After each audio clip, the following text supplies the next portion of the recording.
Welcome to the Close the Chapter podcast. I am Kristen Boyce, a licensed marriage and family therapist with a private practice, Pathways to Healing Counseling. Through conversations, education, strategies, and shared stories, we will be closing the chapter on all the thoughts, feelings, people, and circumstances that don't serve you anymore and open the door to possibilities and the real you. You won't want to miss an episode, so be sure to subscribe.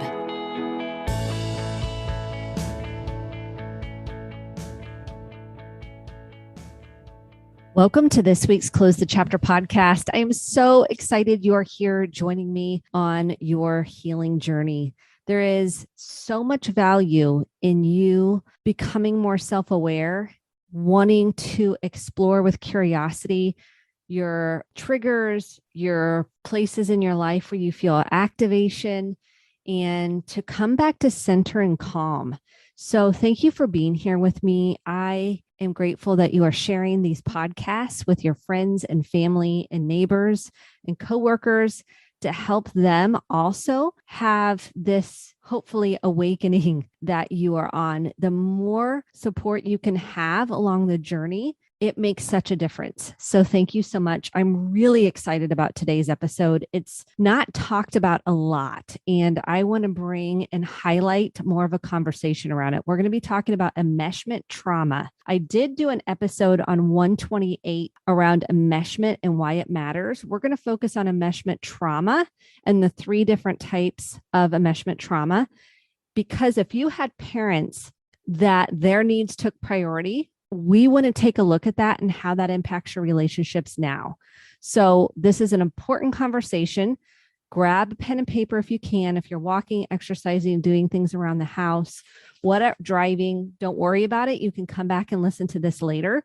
So it's going to be jam-packed with helpful information and hopefully some aha moments for you to look within and be able to name what you went through as a kid. This isn't to blame our parents. This isn't to dwell on how terrible they are, because there's no such thing as perfect parents. We don't want to get in that trap where we don't want to blame anybody and then not take a look at the impact that it has on you now. Because if you don't go back, you're not going to figure out why you're having some of the reactions that you are in the present. Now, it doesn't always go back to our childhood, but oftentimes there is a link and a connection. So thank you for your willingness to take a deep breath and sit with the discomfort and stay curious. If you need to hit the pause button, hit the pause button and come back. Listen to this as many times as you need to and binge listen to the episodes to help you start naming what happened to you and create some insight that around the belief you might have that you're unlovable or you're defective or something's wrong with you. You're going to go, it wasn't me. It was a lot to do with what my parents went through, their own childhood neglect and trauma, and they didn't get the help they needed. So let's dive in. But before we jump into today's topic, if you find this podcast helpful, please share, rate, and review. That's how other people find the podcast and we build a community. Secondly, if you're not on the mailing list, you will want to get the free journal that will help you work through this enmeshment trauma. You can get that for free. It'll be emailed to your inbox at Kristen, Kristen, Boyce, BOICE.com/free resources. And then you're on the mailing list for future programs, other content that I put out for free. I don't oversend things. So usually it's once a week at the most. So feel free to sign up for that. And then you'll get the free journal that you can use over and over and over as you're looking through at your own enmeshment trauma. So what prompted me to dive deeper into this, even though I covered enmeshment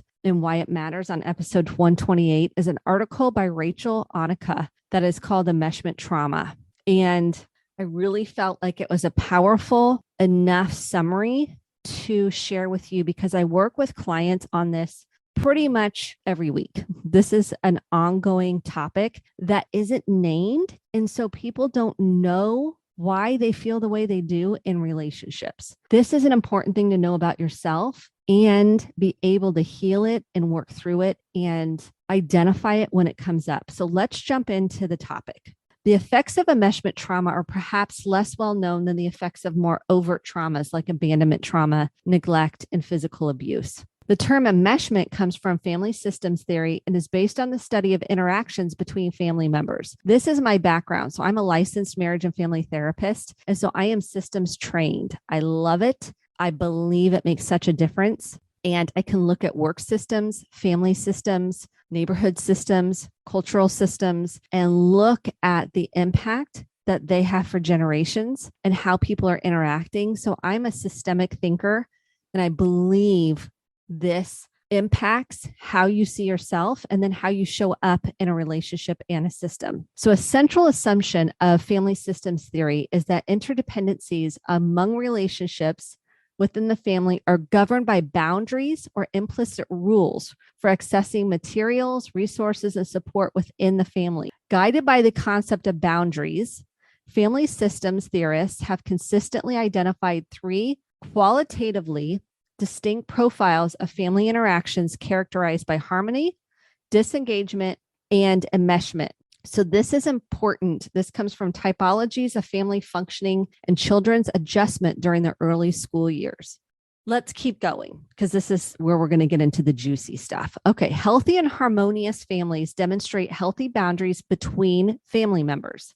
There is emotional availability, adequate nurturing. This is so important. And emotional support, while at the same time allowing autonomy and separation. I did a podcast on individuation and separation, if you want to go back and listen to that one, between family members. They can tolerate that. It's not threatening to them. Disengaged families are cold, unsupportive, withdrawn, isolated, and have very rigid rules, whilst enmeshed families are the opposite of disengaged.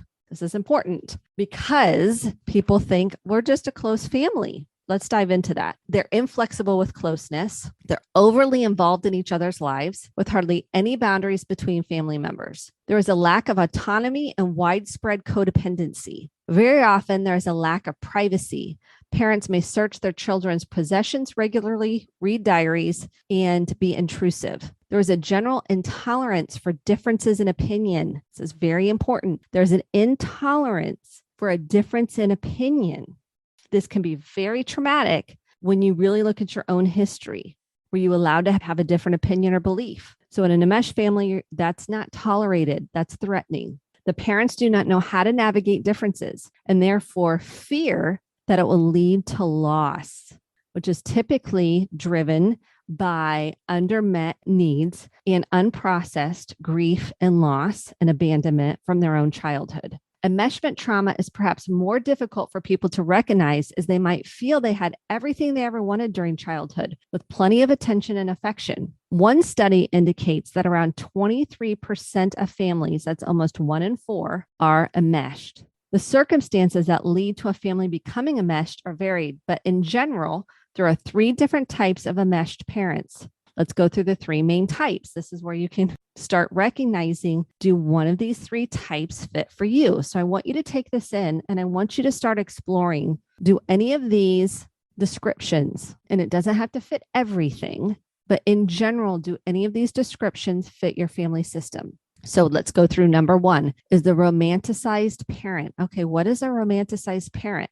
It's also known, and this can be a little, I think, activating for some people, as covert incest. So let's define it. This is a parent who uses their child for companionship and intimacy, which they are not capable of finding through other adult relationships. They're too afraid. They're too scared. They're too threatened by other adult relationships. It's safer to do it with your own child in their minds. If you had this type of parent, they in effect made you like a surrogate partner, often idolizing and putting you on a pedestal. With this type of parent, you will have had to remain in close physical proximity, accompanying your parent or on adult activities, and will have often listened to their adult problems, providing them with emotional support.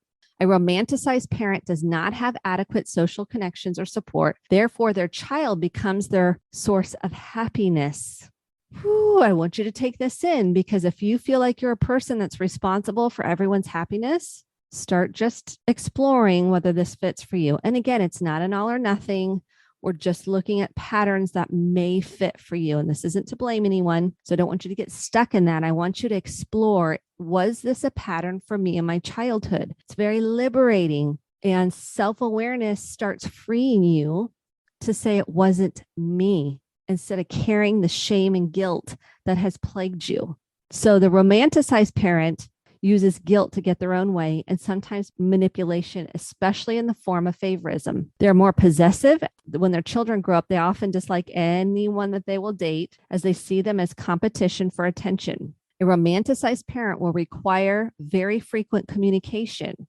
So how often do you feel like you have to or should communicate with your parent? Out of obligation, out of fear, out of not wanting to feel shame and guilt. They may also cause jealousy issues with the other parent. And quite often, the other parent will take out their jealousy on the child by the way of anger or withdrawing from the child, rather than confronting the romanticized parent because they feel almost afraid of the romanticized parent because the romanticized parent has so much power and control. And they feel so threatened from separating or separation or perceived differences that they will turn, kind of shift blame. We could even call it gaslighting, but they could shift blame onto the child or the other parent and blame them. So here is someone's experience, just to give you an example. They say, quote, "I don't think my mother wants me to get married. She wouldn't have liked any girlfriend I had. She never liked my girlfriends, not even when I was a little kid. She wants me to take care of her for the rest of her life," unquote. So that's somewhat of an example. Yours might not fit exactly like this, but start to peel back the layers and see maybe you had elements of a romanticized parent. So let's go to number 2 when it comes to enmeshed trauma parent types. Number 2 is the helicopter parent. You probably have heard this one before. So let's get more granular and define what does that mean exactly when we're looking at it from an enmeshed trauma perspective. This is the critical parent. This is the type of parent who watches very closely or directs their child's moves, attempting to protect them. This is the key, attempting to protect them because they're so anxious from any harm or push them to achieve. So they don't want anything bad to happen to their kid, or they're kind of living vicariously through their kid. So they want them to be super successful. Rather than helping their children learn the skills to resolve issues or handle obstacles, they try and do it for them. If you had this type of parent, they would have been over-involved in your school, friendships, and hobbies. They are overprotective. And one client told me that his father got into a physical fight with his football coach when he was not picked for the starting lineup. Oftentimes, they will have pushed you into activities that they wanted to do themselves rather than allowing free choice. If of the critical type, they will use criticism to control their child's moves. Helicopter parents subconsciously seek to control their children as a way to manage their own anxieties. This is so important.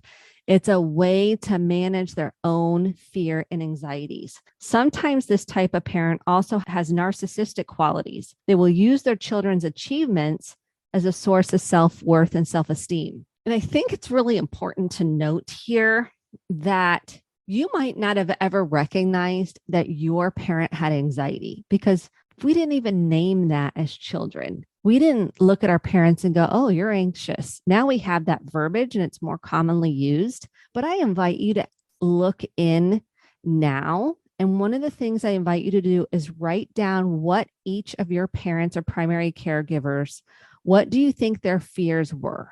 I know my mother's fear was abandonment. Her father traveled all over the world.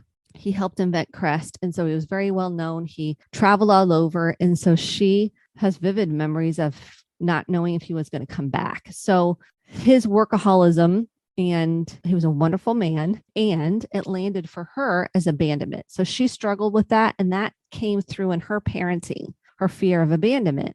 And my father's fear was success, being successful and providing for his family and having enough, where he grew up with a father who was in World War I. And so that was part of his, like that whole trauma, PTSD was part of his childhood.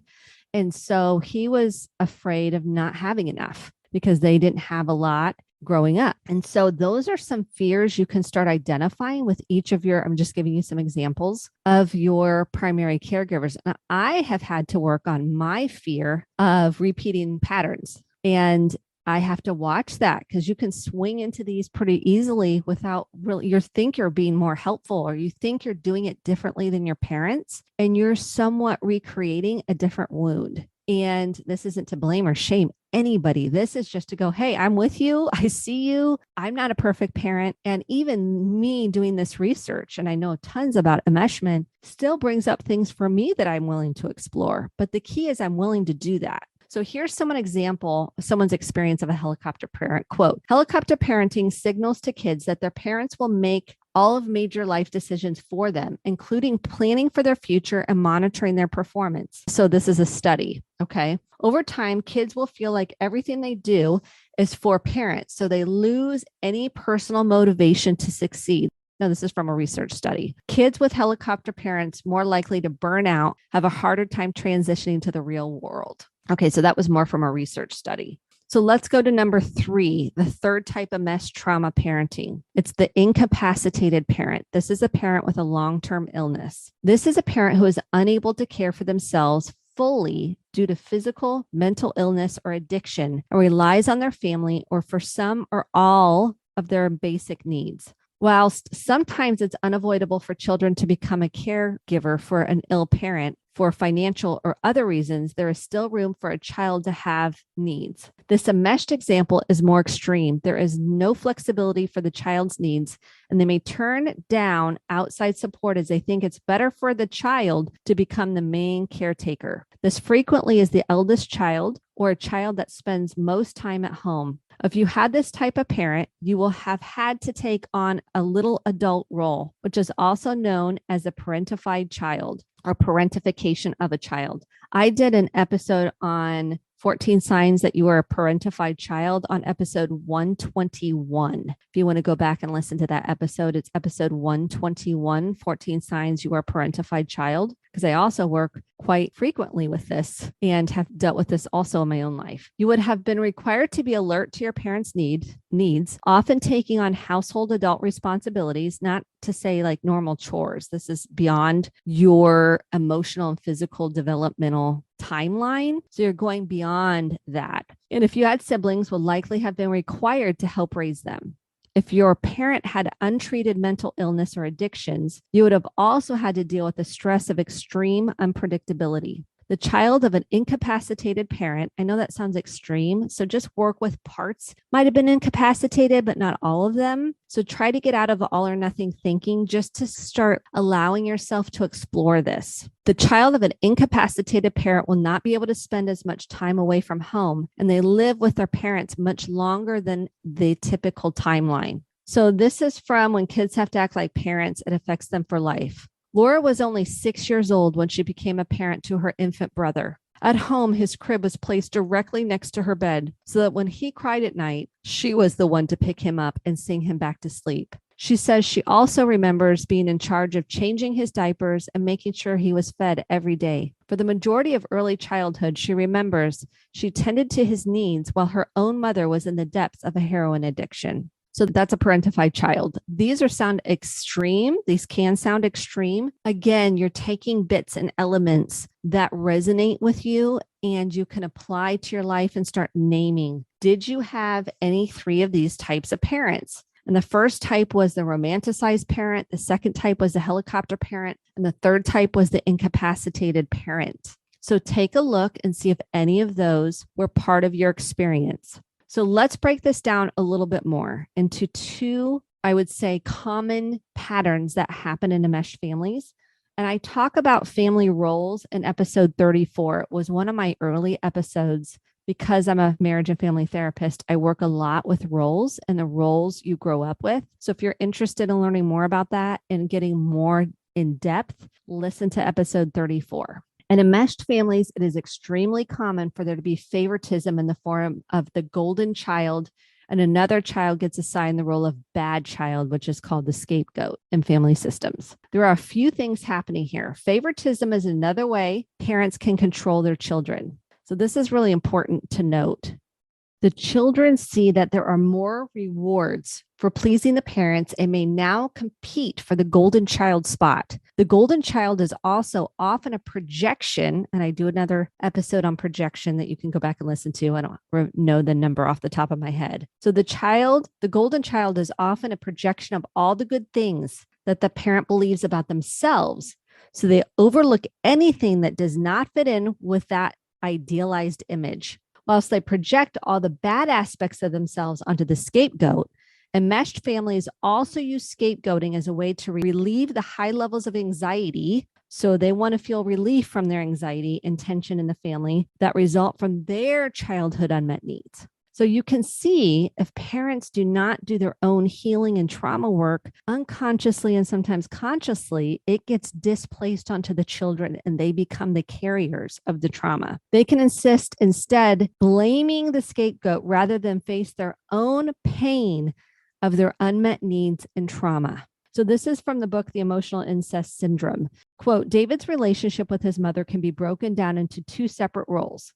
He was part surrogate spouse and part scapegoat. He was expected to satisfy his mother's needs for romantic attachment and absorb her tension and disappointment. When she was lonely, she had someone to talk to. When she was angry, she had someone to yell at. When she felt like a failure, she could project her unhappiness onto him. When she wanted more out of life, she could harp on his shortcomings. Whew, this is so powerful. And I really want you to take a look at your own patterns as it relates to any little thread here that might have happened to you. And then how have you dealt with that? How have you healed that? Has it laid just kind of dormant there, unattended to? Has it been like a leaky boat, or has it manifested in your life somehow? Now is the time. It's never too late to start this work. Here's the relational effects and impact of enmeshment. This is really where the rubber meets the road in therapy. The negative effects of enmeshment trauma are many. They include kind of a general anxiety and relational anxiety. Many clients report a sense of feeling like they are constantly being watched and judged by the outside world, feeling pressure to perform or people please. As an enmeshed child is often not allowed to express a full range of emotions, only those that the parent is comfortable with. This is so important. If your parent was not comfortable with sadness, you are not allowed to express sadness. If your parent wasn't comfortable with anger, you weren't allowed to express anger. If your parent wasn't comfortable with fear or happiness, you suppressed those unconsciously. Feelings are effectively numbed, which can lead to depression in adulthood or addictions. Often the impact includes guilt and shame. It's a thread. It's a deep component of enmeshment trauma. Often feeling inadequate, that you have not lived up to expectations. You have a lack of identity and you're very indecisive. And it's the result of being used to doing or conforming to what the parent wanted. You were just like, I'll just go along with what you want because it was too threatening. The parent got too dysregulated and there was a price to pay. So you didn't rock the boat. People who have experienced enmeshment trauma often have dysfunctional adult intimate relationships. This isn't always the case, so don't panic if this is you. Just take this in and it's not an all or nothing. So take a deep breath and just be open to what this might be showing you. They did not feel loved for who they were as children, more what they could do for their parents. So it felt very conditional love. This can create a core belief of being unlovable and lead to self-sabotaging behaviors. So Adams, who is a researcher, finds general emotional unavailability in adult intimate relationships, which can manifest in seeking distance in relationships or chasing after unsuitable and unavailable partners. Love points to a denial of having any emotional needs, as they likely did not have the space or opportunity to develop needs, as they were always focused on their parents. They are more likely to have preoccupied, anxious, or dismissive avoidant attachment styles in adult relationships and are vulnerable to abuse or codependent relationships. So this is from an interview, Understanding Covert Incest, with Kenneth Adams. That's what this is taken from. Quote, I see a lot of covert incest survivors who just don't regulate themselves very well when it comes to romance.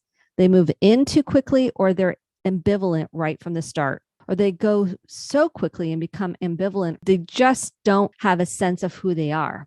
I'm adding that in, so that wasn't part of the quote. It's not uncommon for covert incest survivors to become serial monogamous, one relationship after another, Because in the early stages of romance, when the neurochemicals are surging and making it seem like everything is great, they're able to bypass their sensation of feeling burdened. They're able to connect and be sexual with another person. But when the neurochemical rush of early romance dies down, the old feelings return and they're out of there. Those with a romanticized parent are particularly likely to feel suffocated and trapped in intimate relationships. Doesn't that make sense? Because that wasn't their role. They were supposed to be a child. They were not supposed to be a surrogate partner for your parent, right? So oftentimes people will feel suffocated and trapped. Not always the case, by the way. This isn't so just all or nothing. Just keep that in mind. This is just some general research. They could not get adequate space from the parents, so they will project this on their partners, seeking physical and emotional distance. This is also true if you've been sexually abused or physically abused. You can insert this as well into that, because it fits here sometimes too. They're often commitment phobic. As they are used to being idealized by the enmeshed parent, they expect to be fawned over by their partners with minimal effort on their part. With the other types of enmeshment, there is frequently preoccupied anxious attachment driven by the fear of rejection and abandonment, as so often attention was only given when pleasing or doing something for the parent. Fear of rejection and abandonment in adult relationships can lead to behaviors like controlling, clinging, prematurely leaving relationships when you feel rejected, or avoiding relationships completely. An enmeshed child has difficulties shaping a sense of self and identity separate from their parent. This can result in codependent relationships in adult life, in which it's almost as if they take their partner's personality and there's a complete merger with partners. There is often low self-esteem with negative view of self and a positive view of others. They can't communicate. A codependent has a hard time understanding their own wants and needs and giving themselves permission to have their own wants and needs. They almost are so immersed in the other person, in making sure they're happy and they're okay. So if they're okay, then I'm okay. They've lost themselves, just like they were the lost child in childhood. That's why it's so important to know what role you played. It's so important to deconstruct enmeshed trauma to see if it fits for you in any little way. So you can say that fits in this part of my life, or this piece fits and this piece doesn't fit. Beautiful. That way you're understanding yourself and how you're showing up in relationships. Lots of people show up in relationships without a voice. Well, that's because they came from an enmeshed traumatic family system. Those with incapacitated parents are especially likely to be attracted to relationships where they again become a caretaker. They may find themselves, even though they don't like it, they may find themselves in relationships where they are required to rescue their partner or overgive to others in general. They are often in the caring professions. So just kind of note that as they do not know how to set healthy boundaries, they are often left feeling emotionally exhausted and resentful for being taken advantage of. So this is from What a Daughter Needs from Her Dad. Okay. Evidence from a sample of 500 adult women recalling their childhood experience with their dad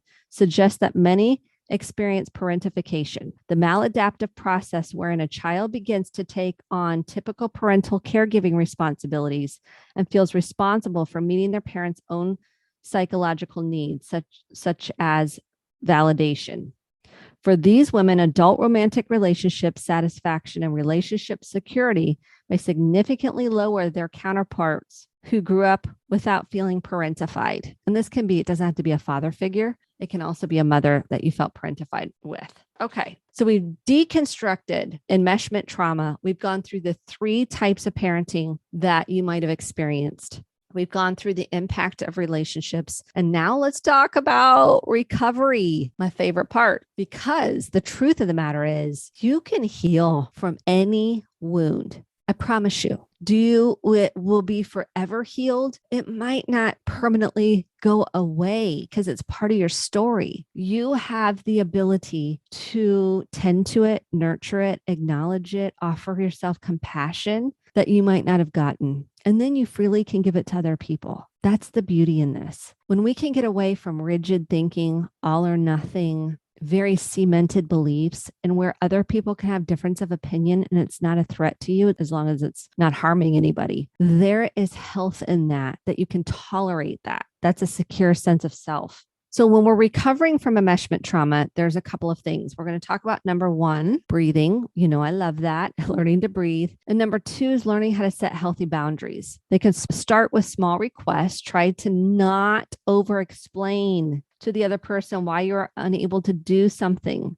A simple thank you for asking, and unfortunately, I can't. Simply state why you're not able to do it in a non-defensive, judgmental way. And I'm going to even say, you don't even have to offer an explanation. Thank you for the invite. Unfortunately, I can't. I wish you all the best. I hope it goes well. Instead of feeling trapped and ignoring calls from a parent, set some boundaries for yourself of when you're going to pick up the phone call, or maybe you decide we're going to talk once a week, once a month, or maybe you limit it to other modes of communication. And sometimes there's what we call separation from that, and you're no longer able to be in a relationship with somebody. That's up to you to decide. That's why number three, therapy is so important when you're recovering from an enmeshed relationship. There's also 12-step groups like Codependence Anonymous. I really believe in therapy because you get the connection and the insight and the acknowledgement that you might need. And I would highly encourage you to get an EMDR or brain spotting or a somatic experiencing therapist, somebody that has trauma experience and that understands family systems. That's very, very helpful. So I want to encourage you, if you can, therapy is, I know it's hard, and I'm big into therapy, and it can make all the difference. And read books about enmeshment. Homecoming is not specifically about enmeshment, but it's about family systems and how along the human developmental continuum, where did your wounds happen? And then how they impact you and how you feel about yourself and how they impact your relationships. That's by Dr. John Bradshaw, and it's called Homecoming. I've mentioned that book many times before. I think it's a great one to begin the family systems piece and start really taking a look at healing that. And then we look at journaling. I'm all about write it out to get it out. That's why I'm offering you this free journal on kristendboyce.com/free resources. Start journaling, start writing this out. If you get some ahas listening to the podcast, I call them ahas, write them down and start exploring them. When you write it out to get it out, you're not suppressing it back down into your nervous system. You're actually taking a look at it, naming it, tending to it, and you're getting some more insight into what might be patterns that have developed over generations. And mindfulness. So we've heard about mindfulness. This is kind of observing your thoughts rather than you are your thoughts. So the benefits of meditation are extensive, and you can look up, there's so many YouTube videos on meditation that can be really helpful. There's apps, the Calm app, Headspace. There's lots of apps that work on meditation to help with the thinking about yourself. And then lastly, we've got to name and process emotions. And the book I love for that is It's Not Always Depression by Hillary Jacobs Hendel. She's been on the podcast. You can go back and listen to It's Not Always Depression on the podcast. If you've been binge listening to the episodes, thank you for showing up today. I know I went through this pretty quickly, but I know there's a lot to cover here. And it's important we're naming enmeshment trauma instead of personalizing it like there's something wrong with you. Our parents did the best they could with the information they had. We know this, or our primary caregivers. What this does is it's for you. It's not for them. It's for you. It's not about changing somebody else because we're powerless over doing that. It's about taking care of yourself, understanding yourself, and ultimately empowering you to find the healing. Let me know what you think of this episode. Was it helpful? Did you get a couple of nuggets or two that might have been another way to look at things? I would love to hear your feedback, because when you show up and you decide that this work matters, it changes your life. And I know that sounds so big. It's just true because I've walked the walk. So I'm proud of you, and I'm supporting and encouraging you all along the way. I hope this episode was helpful, and I can't wait to be with you again next week. Have a good week. Thank you so much for listening to the Close the Chapter podcast. My hope is that you took home some actionable steps along with motivation, inspiration, and hope for making sustainable change in your life. If you enjoyed this episode, click the subscribe button to be sure to get the updated episodes every week, and share with a friend or a family member. For more information about how to get connected, visit Kristen, KristenDboyce.com. boice.com. Thanks and have a great day.